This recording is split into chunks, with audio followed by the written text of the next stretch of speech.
JP, may mga nahuli bang pasaway na taxi driver ang LTO? Rosalie, dito nga sa ginawang panguhuli ng LTO sa isang mall sa Quezon City, umabot sa nasa 10 mga taxi at 2 kolorum na habal-habal yung kanilang nahuli. At inisyuhan niya ng violation ticket at kinumpis ka rin yung kanilang lisensya at pinagmumulta ng 5,000 piso. Ngayong hapon, nanghuli ang Land Transportation Office o LTO ng mga pasaway na mga kolorum na mga pampublikong sasakyan. Ayon sa LTO, kapag ganitong holiday season, nagsusulputan rin ang maraming mga kolorum vehicles at mga taxi driver na nangongontrata. Ayon sa LTO, violation ito sa kanilang prangkisa dahil obligasyon ng mga PUV na maghatid ng mga pasahero. Partikular na pinatututukan ng LTO ang mga area ng mall kung saan dumadagsa ang mga tao. Magde-deploy nila ng sapat na mga LTO personnel para manghuli ng mga kolorum at pasaway na PUV driver. 5,000 ang multa sa unang paglabag sa mga PUV na tumatanggi sa pasahero at kukumpiskahin din ang kanilang lisensya.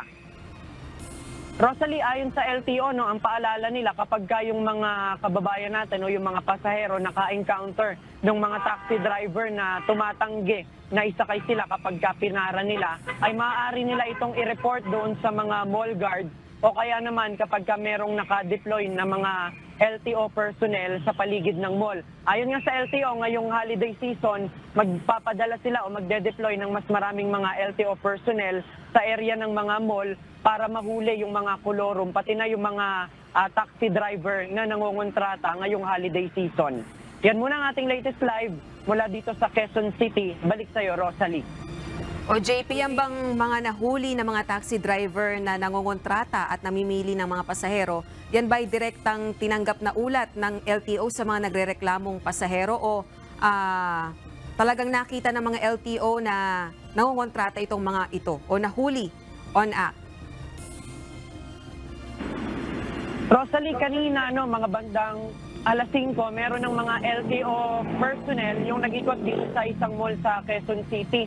At yung mga nahuli na yan, sila yung mga nakita mismo ng mga LTO personnel at merong mga pasahero na nagreklamo. Yung mga pasahero kanina, mayroon din sa ilan sa kanila na nakausap natin. Sinasabi nga nila na pinapara nila yung taxi pero imbis na isakay sila, ay tinatanggihan sila o nilalagpasan lang. Ang naging katwiran naman ng ibang driver, tumatabi lang sila para at hindi naman daw sila umiiwas dun sa mga pasahero. Pero hindi sila pinagbigyan ng LTO at na-issuehan pa rin ng violation ticket. Rosalie?